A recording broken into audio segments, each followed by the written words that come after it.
Aleluia. Pai amado, nos colocamos na presença do Senhor e pedimos a Tua bênção sobre nossas vidas, a edificação do Teu Espírito Santo. Glorificamos o Teu nome, recebemos a palavra, a edificação, precisamos, usa nossas vidas, para a honra e glória do nome de Jesus. Amém. Paz do Senhor para os que estão aqui na igreja, para os que estão em casa, Deus abençoe. Quando o Senhor Jesus começou o seu ministério, era normal que Ele fizesse muitos milagres, porque Ele é quem Ele é. Ele também pregou com muito poder, muita autoridade, não só fez milagres, mas também pregou com muito poder, com muita autoridade, e teve muitos conflitos com os religiosos, porque eram conflitos que tinham a ver com conceitos diferentes. Os religiosos haviam desenvolvido vários conceitos que pareciam que eles eram espirituais, mas eles não eram espirituais. Eles oravam, mas oravam com atitude errada. Eles jejuavam, mas jejuavam com atitude errada. Eles davam dízimos, mas não eram amorosos, não eram misericordiosos, não eram justos. Davam desculpas de que tal dinheiro era consagrado a Deus, corbã, para assim não cuidarem dos pais idosos. Parecia que eram religiosos, consagrados e espirituais, mas eles não eram espirituais. Guardavam o sábado de maneira toda errada. O sábado dado pelo Senhor era um dia de descanso a cada 6 dias de trabalho, e nesse dia de descanso, se morassem longe de Jerusalém, em algum momento eles iam para a sinagoga, para oração, para louvor e para ensino. Se tivessem em Jerusalém, eles iam para o templo, para esse período de consagração a Deus. Então o sábado era para isso. A igreja passou a guardar o domingo por causa da ressurreição, e a igreja passou a guardar o domingo para não confundir com a guarda do sábado legalista dos religiosos, que viam na guarda do sábado um caminho para a salvação. Quem salva é Jesus e não o sábado. E a igreja passou a guardar o domingo, mas o princípio está preservado. A gente não pode trabalhar tanto, correr tanto, que nunca descansa, que nunca desestressa, porque aí virá doença. Outra coisa também é descansado, que a gente tem que buscar Deus para conseguir ler a Bíblia, entender, orar. Se tiver mais do que esgotado, não consegue ler a Bíblia, não consegue fazer nada. Então o princípio do descanso está nas Escrituras de maneira muito clara. Eles guardavam o sábado, mas de maneira totalmente errada.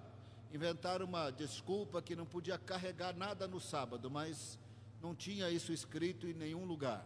Eles tinham um conceito errado também de reino de Deus, tinham um conceito errado de Messias, esperavam um Messias político, de tal maneira que a pregação de Jesus, com os milagres espetaculares, trouxe muitos problemas entre Jesus e os religiosos. O problema não estava tanto nos milagres, o problema estava mais no ensino e no conflito de conceitos, mas Jesus teve muitos problemas com os religiosos.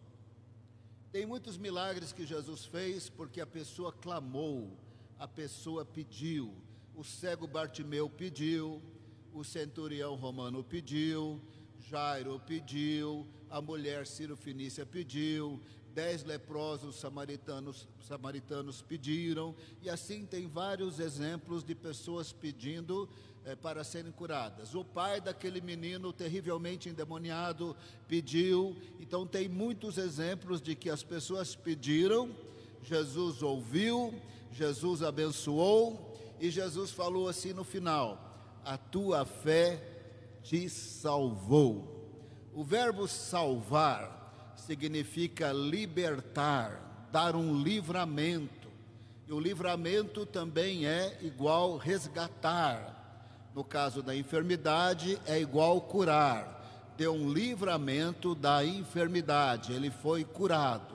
Então o verbo salvar significa salvar, curar, resgatar, livrar. No caso da enfermidade, ele foi resgatado da enfermidade. No caso do endemoniamento, ele foi resgatado de um demônio. No caso do pecado, ele foi liberto do pecado. No caso do juízo aí final e eterno, separação de Deus, quando ele encontra Jesus, ele foi liberto e livre, teve o livramento do pecado, do diabo e da morte. Por isso agora ele vai ter vida eterna com Deus. Então, salvação significa livramento. Quando Jesus curou essas pessoas que pediram, ele falou assim: a tua fé te salvou, a tua fé te livrou, a tua fé te resgatou desta enfermidade, e tendo fé em Jesus, também do diabo, da morte e do pecado, a tua fé em mim te salvou. Agora, tem pessoas que Jesus curou que nem pediram. Tem vários casos assim. Mateus 12, finalmente decidiram. Eles queriam matar Jesus, mas não tinham decidido. Em Mateus 12, eles reuniram e decidiram. Chegou a notícia em Jesus que havia decisão: agora nós vamos matar mesmo, agora a gente não está querendo não, agora nós vamos matar mesmo, vamos dar um jeito dele morrer. Nessa hora Jesus sai curando todo mundo. Ele estava na Galileia dos gentios, ele sai curando, pediu, não pediu, saiu curando, libertando. E Mateus escreveu para cumprir o que o profeta Isaías disse: ele não vai desprezar o caniço quebrado, ele não vai apagar ou terminar de apagar o pavio que fumega. O pavio que fumega não serve para nada. Você já viu lamparina na fazenda que não tem eletricidade e o pavio está fumegando? Não serve para nada. O caniço quebrado também não serve para nada. O caniço era uma planta que eles faziam assentos, faziam o pavio da lamparina, não tinha energia elétrica, e faziam telhados. O caniço quebrado não valia nada. O pavio fumegando também não valia nada. O que o texto queria dizer nessa linguagem figurada, que o Messias não ia menosprezar o que não tinha valor, o que era menosprezado. E quem era o menosprezado? O menosprezado eram os não-judeus. Então, quando os religiosos decidiram matar Jesus, ele sai curando todo mundo na Galileia dos gentios, aonde tinha muitos não-judeus, porque ele também veio para todos os povos da terra. Por isso ali em Mateus 12, Mateus, ainda citando Isaías, diz: os gentios, os povos da terra confiarão nele, crerão nele. Nessa hora em Mateus 12, Jesus sai curando, pediu, não pediu, creu, não creu, não interessa, ele saiu curando. Uma outra ocasião que ele curou de maneira espetacular foi em João capítulo 5, quando ele vai em Jerusalém, numa das festas, ou era Páscoa, ou era Pentecostes, ou era Tabernáculos, nós não sabemos. Jerusalém estava cheia de pessoas.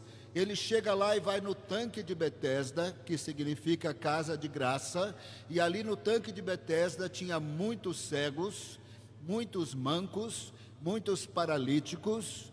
E ele vai até um paralítico e pergunta: você quer ser curado?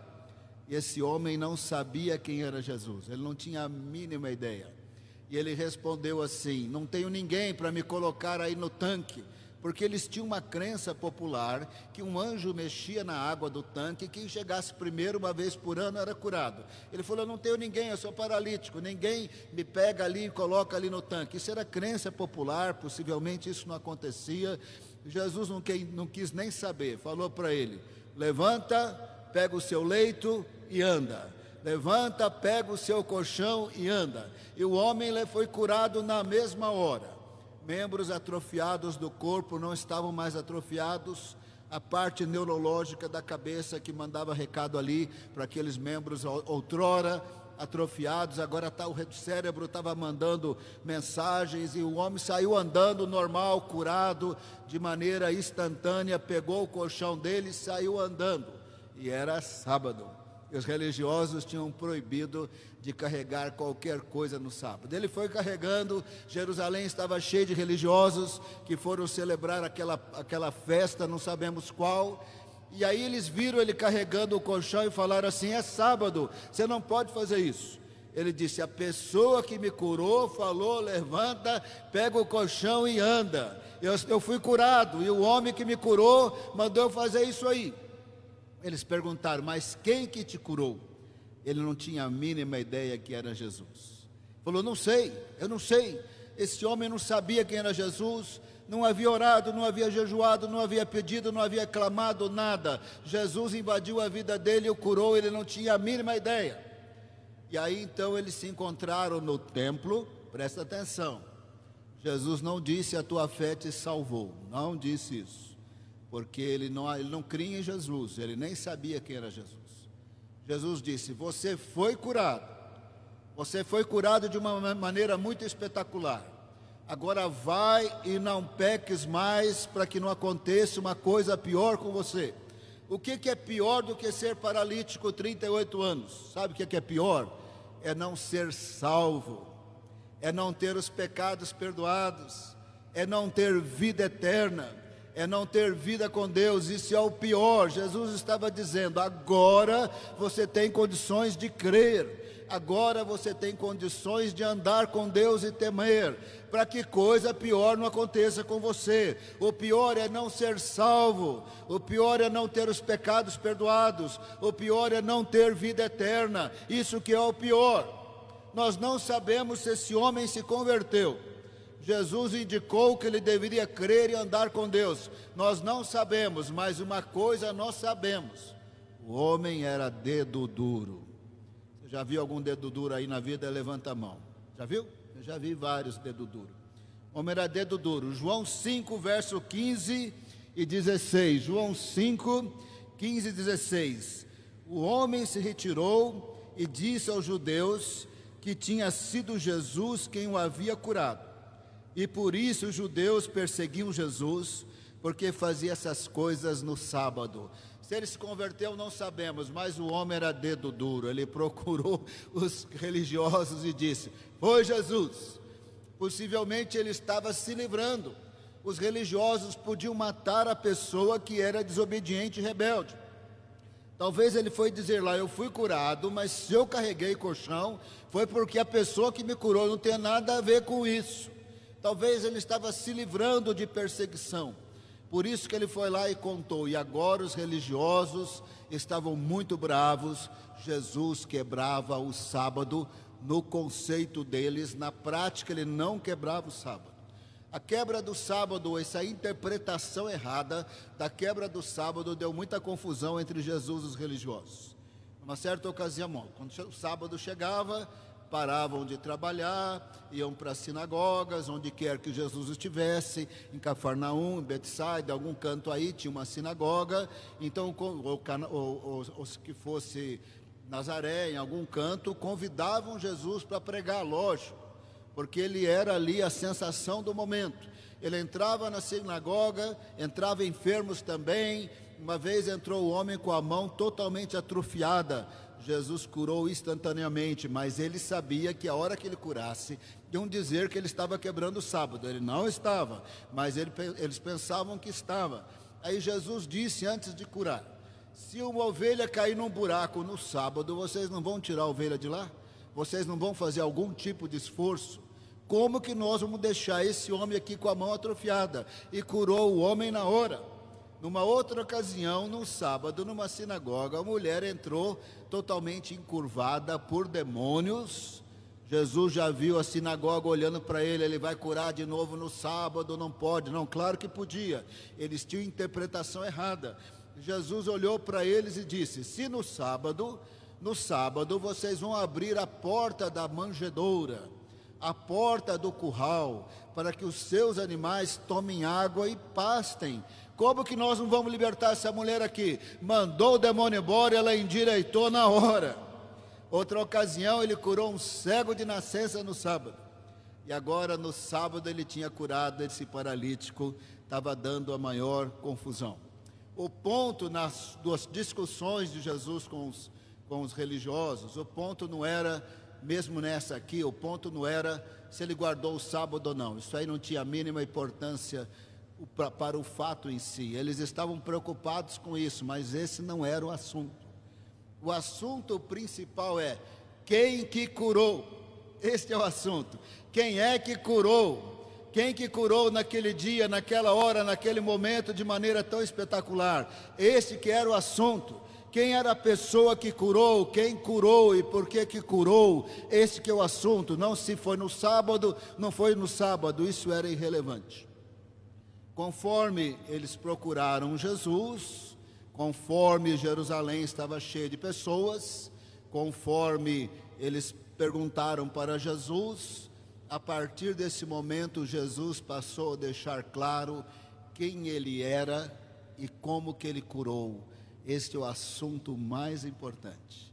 Nessa hora ele falou para os religiosos, ele não disse, desculpa, eu quebrei o sábado, ele não tinha quebrado. Desculpa, eu vou explicar para vocês como é que guarda o sábado. Esse não era o assunto. O assunto, quem era ele? E o que ele fez em pleno sábado? Então, ele entrou diretamente no assunto. Meu pai trabalha e eu trabalho também. Meu pai é Deus. Deus não precisa guardar o sábado. Quem tem que guardar o sábado, a cada 6 dias descansar, não estressar, não entrar em burnout, ter tempo para buscar a Deus, é ser humano. Meu pai trabalha, Deus não precisa guardar o sábado, e eu trabalho também. Com isso ele estava dizendo, o que Deus pode fazer no sábado, eu posso também. Implicitamente, ele estava dizendo, eu sou igual a Deus. Eu posso fazer o que Deus pode. Ele estava declarando a sua divindade. E assim é o Jesus do Novo Testamento. O Jesus do Novo Testamento é Deus, é divino, é eterno. E como Deus é criador, Ele é a fonte da vida, Ele dá a vida eterna. O autor de Hebreus começa Hebreus mais ou menos nessas palavras. Outrora Deus falou aos pais pelos profetas. Nos últimos tempos, Ele nos fala pelo Filho. O Filho é o resplendor da glória de Deus, a expressão exata do ser de Deus, por meio de quem Ele fez o universo. Assim começa Hebreus, dizendo que Jesus é o resplendor da glória de Deus, a expressão exata do ser de Deus. Ele é o que Deus é, Ele é o Criador do universo. João começa assim, no princípio era o verbo, lá no grego, no princípio era a palavra, porque a encarnação de Jesus é a maior expressão de revelação de Deus na história. No princípio, na eternidade, era a palavra, Jesus, a maior expressão de revelação de Deus na história. A palavra estava com Deus, porque é uma pessoa distinta, e a palavra era Deus, tem natureza divina. A palavra criou todas as coisas, sem Ele nada se fez. A palavra criou o mundo, e o mundo não o conheceu. Assim começa João também, falando da divindade do Senhor Jesus. Nas Escrituras Ele é divino, eterno, criador. Então Ele é igual ao Pai, e Ele é igual ao Espírito Santo. Em termos de natureza divina, em termos de atributos e qualidades, Ele tem a mesma natureza e os mesmos atributos. São 3 pessoas distintas, Pai, Filho e Espírito Santo. São pessoas distintas, que coexistem numa única natureza divina, numa única essência divina, ou numa única substância divina, compartilhando os mesmos atributos, inseparáveis e indivisíveis. De tal maneira que quem curou no sábado foi Deus, em plena unidade com o Pai e com o Espírito Santo. Conversando com os incrédulos, Jesus não entrou no assunto do Espírito Santo. Somente conversando com os servos de Deus é que Ele falou do Espírito Santo. Para os incrédulos Ele não falou. Conversando com os crentes, em João 14 Ele diz que o mundo não conhece o Espírito Santo. Não conhece, não pode vê-lo, não pode conhecê-lo. Ele disse, mas vocês o conhecem, Ele habita em vocês e estará com vocês. ele falou do Espírito Santo para salvos. Para incrédulos, ele não entrou no assunto do Espírito Santo. Mas nesse momento ele está declarando a sua igualdade com Deus Pai, e eles entenderam. Ele está dizendo que Deus é o Pai dele, uma pessoa distinta, e que ele é igual a Deus, tem natureza divina e os mesmos atributos. Eles entenderam, morreram de raiva. Se eles estavam com raiva que Jesus curava no sábado, ou quebrava o sábado, agora eles estão com muita raiva, porque ele chama Deus de Pai e se faz igual a Deus.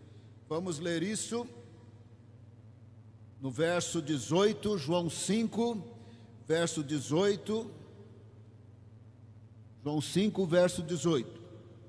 Por isso os judeus cada vez mais queriam matá-lo, porque além de desrespeitar o sábado, também dizia que Deus era o seu próprio Pai, fazendo-se igual a Deus. Eles entenderam. Ele está dizendo que ele é Deus. Ele está dizendo que ele é igual ao Deus Pai. Ele está dizendo que ele tem a mesma natureza. Ele tem os mesmos atributos. Agora eles estão morrendo de raiva de Jesus, porque no conceito deles, ele quebrava o sábado, mas não quebrava, e no conceito deles, eles tinham entendido, ele está dizendo que é igual a Deus, tem a mesma natureza, os mesmos atributos, estão com mais raiva. Está escrito no verso 18, queriam matá-lo, porque no conceito deles, ele quebrava o sábado, no conceito deles, ele declarou que ele era Deus, no conceito deles, ele declarou que ele era igual ao Pai, e ele é mesmo, e é isso que ele estava dizendo para eles. Quem é que foi que curou no sábado? O ponto aí não é se ele tinha quebrado o sábado. Quem é que foi que curou no sábado? Quem que fez aquele milagre espetacular no sábado? Um paralítico, 38 anos paralítico, na mesma hora, os membros do corpo não estavam atrofiados, na mesma hora levantou, na mesma hora neurologicamente estava funcionando tudo, na mesma hora pegou o colchão, saiu andando. Quem é que curou no sábado? Foi Deus, Emmanuel, Deus conosco, humilhando-se no tempo e no espaço, Ele que curou. Mas Jesus não parou aí, porque é isso que é importante entender, porque a gente pode dizer assim, Jesus curou, é verdade, Jesus curou, mas como é que Ele curou? Como é que Ele cura até o dia de hoje? Muita atenção agora. Jesus nunca funciona separado do Pai e do Espírito Santo, nunca. Quando Ele curou no sábado aquele paralítico, Ele curou em plena unidade com o Pai e o Espírito Santo, segundo as Escrituras. Aqui em João 5, ele não vai entrar no assunto do Espírito Santo, pois ele estava conversando com incrédulos. Mas sabemos pelas Escrituras que cumpriu em Jesus, ele sempre teve o Espírito Santo, ele estava sempre em unidade com o Espírito Santo, mas no batismo o Espírito Santo vem, essa unção desce sobre ele na forma de pomba, para o ministério messiânico. E Jesus cumpriu o ministério messiânico, como diz Isaías 61, o Espírito do Senhor está sobre mim, pelo que me ungiu para proclamar libertação aos cativos, curar os cegos e proclamar o ano aceitável do Senhor. Ele foi totalmente ungido pelo Espírito Santo, totalmente unido no Espírito Santo. Em outra ocasião ele disse, se eu expulso demônios, está em Mateus 12, se eu expulso demônios pelo Espírito Santo, é porque o reino de Deus chegou. Assim funciona Jesus. Quando ele cura, o Pai está envolvido, o Espírito Santo está envolvido. Então ele curou no sábado, mas ele curou em plena unidade. Compreenda isso sobre Jesus. Ele nunca vai agir independente do Pai e do Espírito Santo. Por isso ele continuou dizendo para os religiosos, o Filho nada pode fazer por si mesmo, somente aquilo que ele vê o Pai fazendo. Ele nunca funciona sozinho. Ele estava dizendo, eu curei no sábado, mas eu curei com o Pai. E se ele estivesse conversando com crentes, é com o Espírito Santo. E ele continuou dizendo, e eu vou fazer mais milagres ainda, para que vocês fiquem maravilhados. e eu vou fazer junto com o Pai. Verso 19, João 5,19, vamos ler o 20 também, talvez o 21. João 5,19. Então Jesus lhes disse: em verdade lhes digo que o Filho nada pode fazer por si mesmo. Ele estava dizendo, na hora da cura do paralítico, eu não agi sozinho. Na hora da cura do paralítico, eu curei com o Pai. E se ele estivesse falando com crentes, ele falaria com o Espírito Santo. Mas ele não entrou em assunto do Espírito Santo com incrédulos. Em verdade lhes digo que o Filho nada pode fazer por si mesmo, senão somente aquilo que ele vê o Pai fazer. Porque tudo que este fizer, o Filho também faz. Jesus estava explicando para os religiosos: quem curou no sábado foi Deus. Quem curou no sábado fui eu, uma das pessoas da Trindade humilhando-se no tempo e no espaço, e eu não curei sozinho. Eu curei em plena comunhão com o Pai, e se ele estivesse falando com crentes, em plena comunhão com o Espírito Santo. Verso 20, porque o Pai ama o Filho e lhe mostra tudo o que faz, e maiores obras do que estas lhes mostrará, para que vocês fiquem maravilhados. Este é o propósito do milagre, que as pessoas ficassem maravilhadas. Mas o propósito do milagre não era só ficarem maravilhados e receberem mais milagres e mais milagres, sem saber quem é que fazia os milagres. Porque é importante saber quem que fazia os milagres. Porque o milagre maior não foram aqueles milagres. Os milagres foram espetaculares, para que as pessoas ficassem maravilhadas. Até hoje nós ficamos maravilhados quando lemos o Novo Testamento. Até hoje tem gente se convertendo, ficando maravilhados quando lê o Novo Testamento. Mas isso não é o mais importante. O mais importante é quem é que fez os milagres. Porque quem fez os milagres é Deus, autor da vida. Pode perdoar pecados, só Deus pode perdoar pecados, pela graça de Deus em Cristo Jesus que morreu por nós. Só Deus pode dar vida eterna e perdoar pecados. Ele faz isso através da pessoa e da obra de Jesus na cruz. Milagres são espetaculares, não vamos deixar mal entendido. Os milagres são espetaculares. Os milagres foram realizados, são realizados para que as pessoas fiquem maravilhadas e creem, mas os milagres não são mais importantes que Jesus. Os milagres não perdoam pecados, os milagres não dão vida eterna. Quem perdoa pecados é Jesus. E a conversa dele com os religiosos era exatamente para que eles entendessem quem era ele. Porque o mais importante era entender que, sendo quem ele era, em plena unidade com o Pai, podemos dizer com o Espírito Santo, ele fez um milagre para que ficassem maravilhados, para que pudessem crer, serem perdoados e terem vida eterna. Por isso que ele também disse, declarando a sua igualdade com o Pai, o seu poder, mesma natureza e mesmos atributos. Verso 21, pois assim como o Pai ressuscita e vivifica os mortos, assim também o Filho vivifica aqueles a quem quer. Ele estava dizendo, olha, Deus Pai pode ressuscitar mortos? Pode, eu também posso. E se ele estivesse falando com crentes, ele falaria, o Espírito Santo também pode. Quando a palavra de Deus fala da ressurreição de Jesus, fala que Deus o ressuscitou dos mortos. É verdade. O Pai ressuscitou Jesus dos mortos, porque eles são unidos. Mas a palavra também diz que o Espírito Santo ressuscitou Jesus dos mortos. Nós lemos em Romanos que o Espírito que ressuscitou Jesus dos mortos ressuscitará os seus corpos mortais. Nós lemos que o Pai ressuscitou Jesus, o Espírito ressuscitou Jesus, e Jesus ressuscitou a si mesmo. Ele falou em João 10, ninguém tira a minha vida, eu a dou, eu a tomo de volta.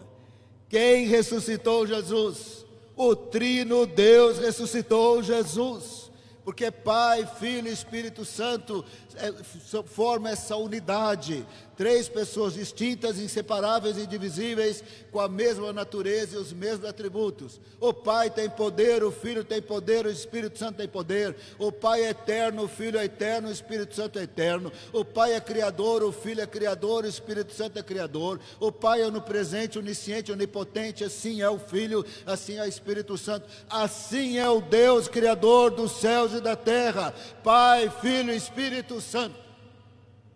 O Pai ressuscita e vivifica os mortos, o Filho também. Mas ele deixou claro, o Filho não faz nada por si mesmo. Ele faz, mas ele faz com o Pai, ele faz com o Espírito Santo. Por que Jesus estava falando com tanta profundidade? Porque o milagre foi muito espetacular. Quem não quer ver milagre espetacular? Mas se a pessoa só receber um milagre espetacular e não receber o Salvador, o milagre vai durar enquanto ele estiver nessa terra, mas a salvação é eterna. Ele tem que entender quem fez o milagre. Quem fez o milagre é eterno, divino, poderoso, a fonte da vida. João 1,4: nele estava a vida, e a vida é a luz dos homens. Quando nós proclamarmos Jesus, temos que falar do Jesus eterno, divino, que humilhou-se no tempo e no espaço. Temos que falar do santo que morreu por nós na cruz. Temos que falar do eterno que deu a vida por nós. Temos que falar do Criador que tomou a forma humana para morrer por nós. Temos de falar da graça de Deus em Cristo Jesus, mas Ele pagou um alto preço. Temos que falar quem Ele é, por isso Ele fazia milagres espetaculares. Temos que falar quem Ele é, Ele fazia os milagres, mas o mais importante não eram os milagres.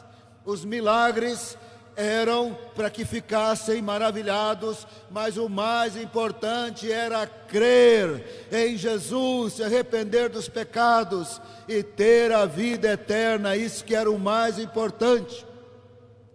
Tendo Jesus deixado claro a sua igualdade com o Pai, Ele é o que o Pai é, Ele faz o que o Pai faz. Se o Pai ressuscita e vivifica os mortos, Ele também. Se o Pai cura no sábado, Ele cura também. Meu Pai trabalha no sábado, eu também trabalho. Tendo declarado a sua divindade, a sua igualdade com o Pai e o seu poder, e se estivesse falando com crentes, teria incluído o Espírito Santo. Aí ele chega no ponto mais importante. Ele não veio só para fazer milagres espetaculares e o queixo cair. Ele veio fazer milagres espetaculares para que soubesse quem Ele era, para que Ele pudesse perdoar pecados e dar vida eterna. No João 5, evidentemente que ele vai falar outros pontos que nós não vamos entrar. Ele é digno da mesma honra que o Pai. O Pai confiou o juízo ao Filho para que ele receba a mesma honra que o Pai. Mas aí ele chega no ponto mais importante de todos. Quem ouve a minha palavra? Ouve, aí está implícito, ouve e crê. Quem ouve a minha palavra e crê naquele que me enviou, tem vida eterna, não entra em juízo, passou da morte para a vida. Agora chegou no ponto que Jesus queria chegar. Eu curei no sábado, deu esse BO aí, parece que eu quebrei o sábado. Esse não era o ponto mais importante. O ponto mais importante é que ficassem maravilhados, que fossem atrás dele, que ele deixasse bem claro quem ele é, para que ele pudesse dizer: quem ouve a minha palavra e crê naquele que enviou tem vida eterna, não entra em juízo, passou da morte para a vida. Ele podia dizer: quem ouve a minha palavra verá muitos paralíticos andando, e ouve muitos paralíticos andando. Quem crê na minha palavra verá muitos cegos vendo, e ouve muitos cegos vendo. Mas esse não era o ponto mais importante. Eram sinais do Messias poderosos, mas o mais importante é saber que Ele dá a vida eterna, que Ele perdoa pecados e dá a vida eterna, que a morte não tem poder na vida do crente, porque o crente em Jesus tem perdão de pecados e tem a vida eterna. E ele continuou dizendo: vai chegar a hora, e a hora já chegou, que aqueles que ouvirem a voz do Filho viverão. Mas ele não disse que a gente não morreria fisicamente. Presta bem atenção aqui. Tem crente que vive como se fosse imortal nessa terra. Nessa terra nós não somos imortais. Vai chegar uma hora que nós vamos para o cemitério. Nós não, nosso corpo. Que eu vou para o paraíso e o corpo fica. Vai chegar a hora que é a hora do cemitério.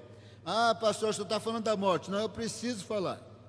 Preciso falar, porque o apóstolo Paulo escreveu em 1 Coríntios 15: carne e sangue não herdam o reino dos céus. Ninguém vai entrar no reino dos céus comendo feijoada com esse corpo aqui.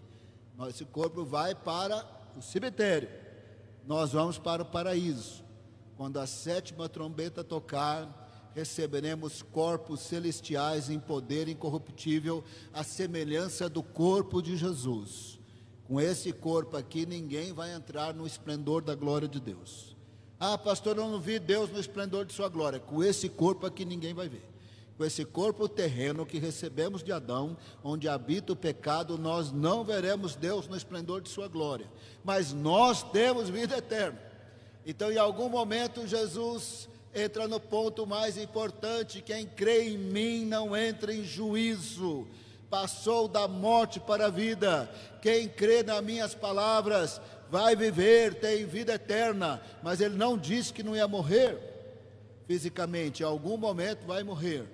Por isso que ele também disse: vai chegar a hora que aqueles que estiverem no túmulo ouvirão a voz do Filho e sairão. Aleluia. Na verdade, ninguém está no túmulo, né? Túmulo aí é figura de linguagem para dizer que está no mundo dos mortos. Lá no túmulo estão os restos mortais. Ou a pessoa está num lugar de sofrimento, separada de Deus, que a Bíblia chama de inferno. Não é necessariamente o lugar que ele está sendo assado no fogo eternamente. Aí a linguagem, figura de linguagem para sofrimento. Ou ele está nesse lugar separado de Deus após a morte, ou ele já está ali envolto da presença de Deus no paraíso, mas ainda não tem o corpo celestial. Então chegará a hora que aqueles que estiverem no túmulo ouvirão a voz do Senhor e sairão. Chegará a hora que o crente vai estar no paraíso e vai tocar a 7ª trombeta. Num piscar de olhos, os mortos em Cristo vão ressuscitar, recebendo os corpos celestiais, e os que estiverem na terra vão ser arrebatados. Encontraremos com o Senhor nos ares. João 5:24. Em verdade lhes digo: quem ouve a minha palavra e crê naquele que me enviou tem vida eterna. Não entra em juízo, mas passou da morte para a vida. Verso 25. Em verdade lhes digo que vem a hora e já chegou, em que os mortos ouvirão a voz do Filho de Deus, e os que a ouvirem viverão. Não quer dizer que não vai passar por morte física. Verso 28. Não fiquem maravilhados com isso, porque vem a hora em que todos os que se acham nos túmulos ouvirão a voz dele e sairão. Vai chegar uma hora que todo mundo no mundo dos mortos, salvos ou não salvos, vão ouvir a voz dele e sairão do lugar do mundo dos mortos, onde quer que estiverem. Os salvos para a vida eterna com Deus e os outros para a condenação eterna. Veja a conversa com Jesus com os religiosos. A conversa é profunda, a conversa o assunto aqui não é sábado. O assunto aqui é se vai carregar colchão ou não no sábado. Esse aqui não é assunto. O assunto é quem é que curou no sábado. Quem é que curou no sábado? Quem curou no sábado é eterno, divino, poderoso, existe em plena unidade com o Pai e com o Espírito Santo. Quem curou no sábado pode perdoar pecados. Quem curou no sábado dá vida eterna. Quem curou no sábado batiza com o Espírito Santo. Quem curou no sábado é o Redentor, é o Salvador. Aleluia, glória a Deus. E para fechar com chave de ouro, Jesus disse: eu tenho testemunhas. Presta bem atenção nos testemunhas de Jesus.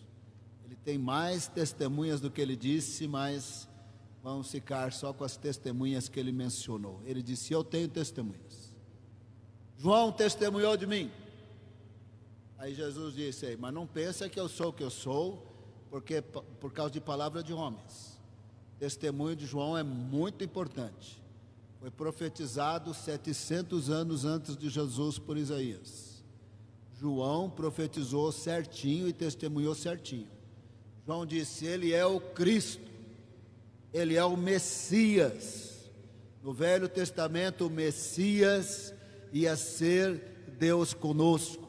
Em Isaías, ele ia ser o maravilhoso conselheiro, Deus forte, Pai da eternidade e príncipe da paz. João disse: ele é o Messias. A mesma coisa que dizer Deus encarnado, Emanuel, Deus conosco. Ele também disse: ele é o Cordeiro de Deus que tira o pecado do mundo. Ele também disse: ele é maior do que eu, porque ele existia antes de mim. E João Batista foi concebido aqui na terra primeiro que Jesus, mas Jesus é eterno. Ele foi gerado em Maria, ele existia antes de João Batista. E João Batista disse: ele é maior do que eu, ele existia antes de mim.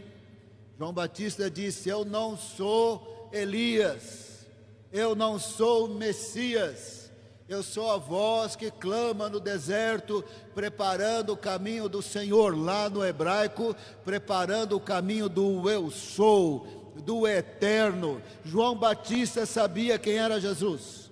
Ele disse: eu batizo com água, mas ele vai batizar com fogo. João Batista, na unção de Elias, profetizado por Isaías, falou quem era Jesus. E Jesus disse: eu tenho testemunho de João.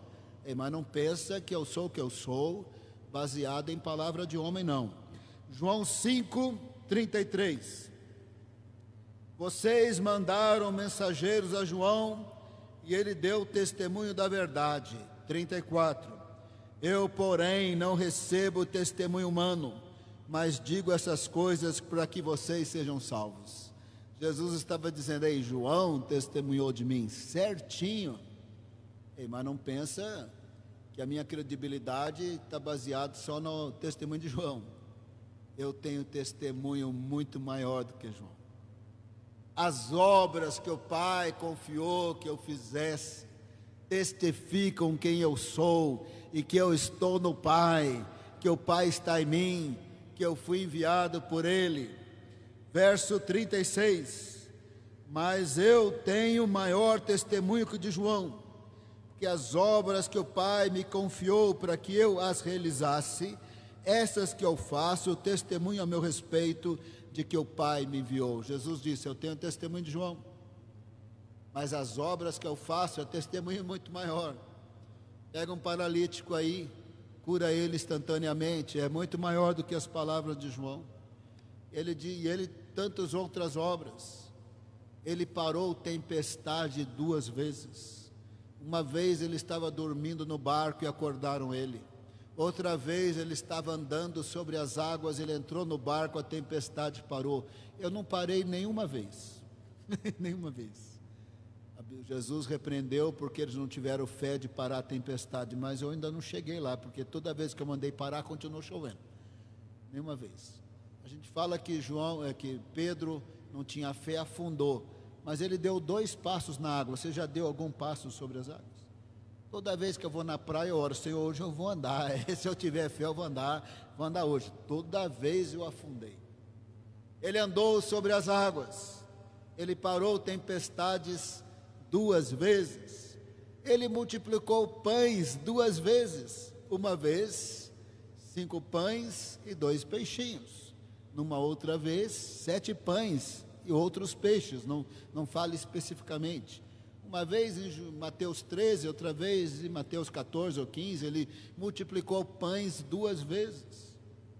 Ele fez 2 vezes o milagre da pesca maravilhosa.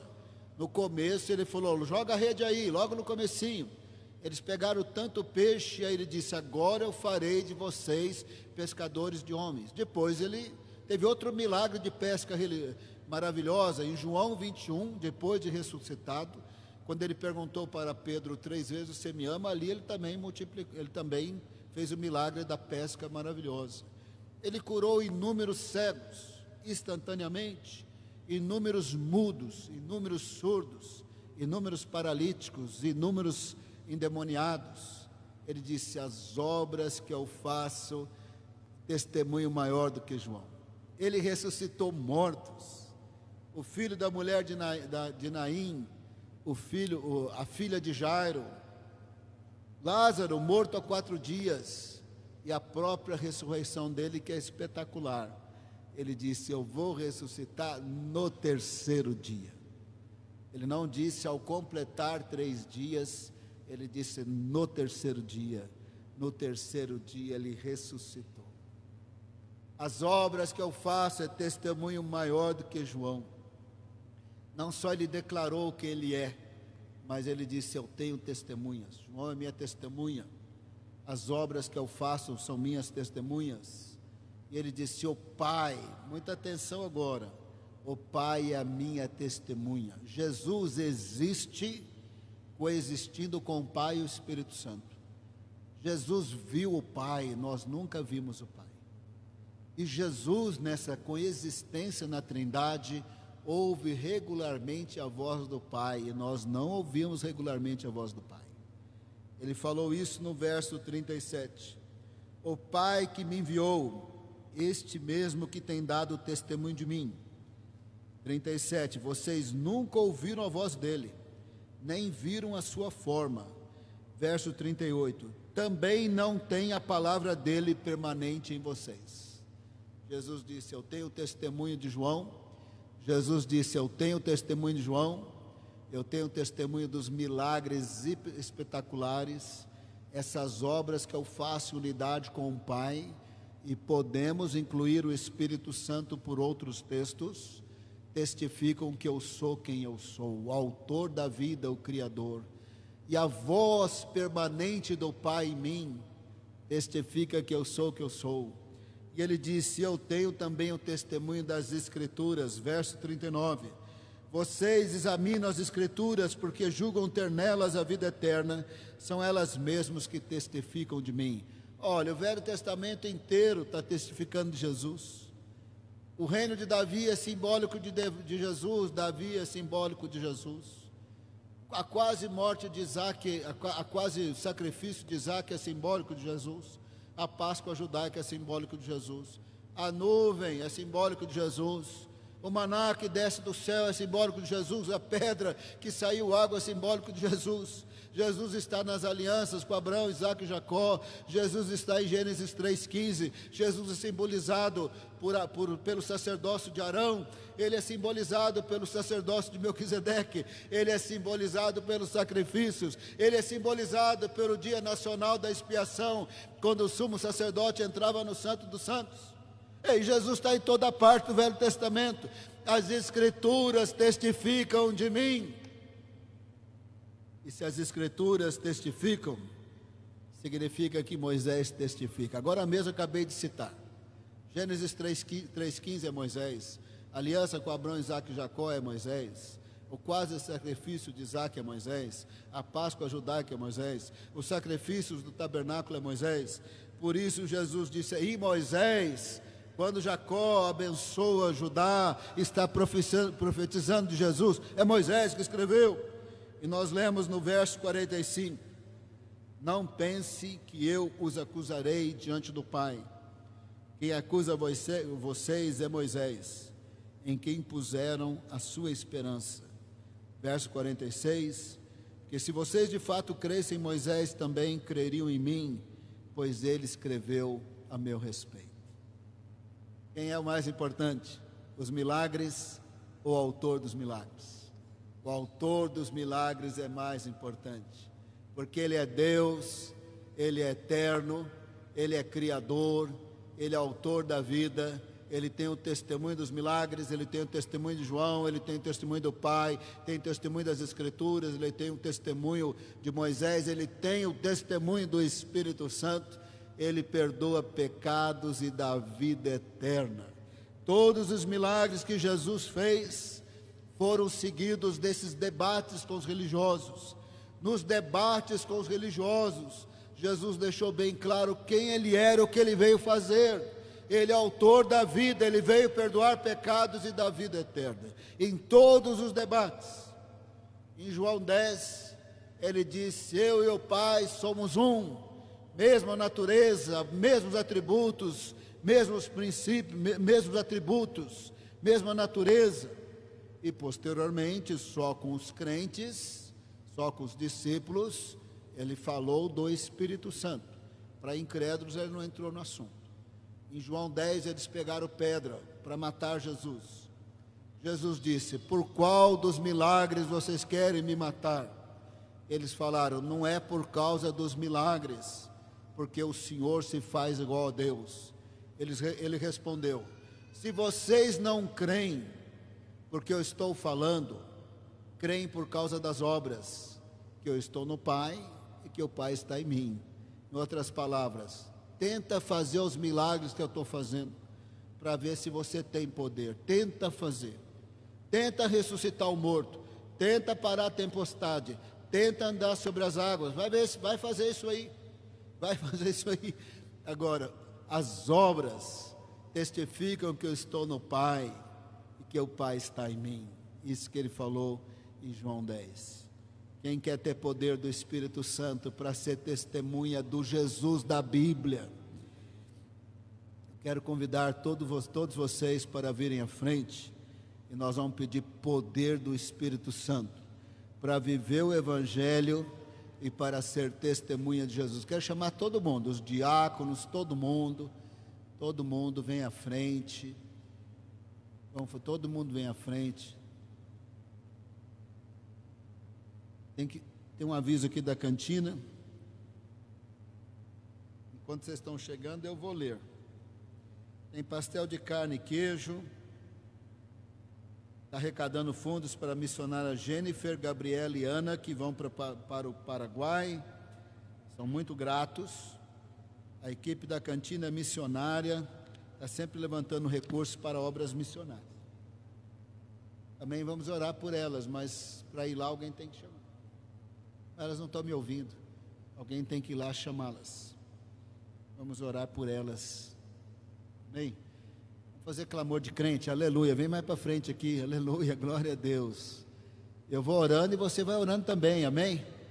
Pedindo plenitude do Espírito Santo. Ele disse: meu nome expelirão demônios, imporão as mãos sobre os enfermos, serão curados. Nós temos que esperar que Deus vai continuar fazendo os milagres maravilhosos, que nós vamos ser cheios do Espírito Santo. Todo mundo pronto aí para orar? Não quero orar sozinho, você ficar olhando assim para mim não, você tem que orar junto, amém?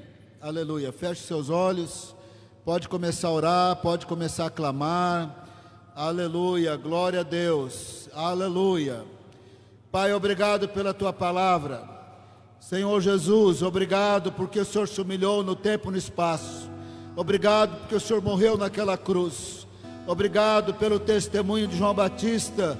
Obrigado pelo testemunho das obras que o Pai enviou para que o Senhor as realizasse, e o Senhor as realizou em plena comunhão com o Pai e com o Espírito Santo. Obrigado porque as obras é para que ficássemos maravilhados e pudéssemos crer que o Senhor é Deus eterno, poderoso, autor da vida. O Senhor Jesus perdoa pecados e dá vida eterna. Obrigado pelo testemunho de João, obrigado pelo testemunho das obras, obrigado pelo testemunho do Pai, obrigado pelo testemunho das Escrituras, obrigado pelo testemunho de Moisés, obrigado pelo testemunho do Espírito Santo. Nós recebemos esses testemunhos em nossas vidas. Oramos para que o Senhor derrame do Teu Espírito Santo em nossas vidas, para que possamos pregar o Evangelho com ousadia, possamos proclamar a pessoa e a obra de Jesus com ousadia, que possamos proclamar o perdão de pecados com ousadia, que possamos proclamar a vida eterna de Jesus com ousadia, que possamos proclamar a pregação do Evangelho com ousadia e que possamos proclamar com sinais. O Senhor disse: em meu nome expelirão demônios. O Senhor disse: imporão as mãos sobre os enfermos e serão curados. Estamos recebendo o poder do Senhor, do Teu Espírito Santo, sobre toda a igreja. Estamos recebendo o poder do Espírito Santo sobre todo o Vale da Bênção, sobre os alunos, sobre os projetos sociais, sobre o setor de eventos, sobre a casa do intercessor, sobre o centro de oração, oh Pai amado, sobre o setor de eventos.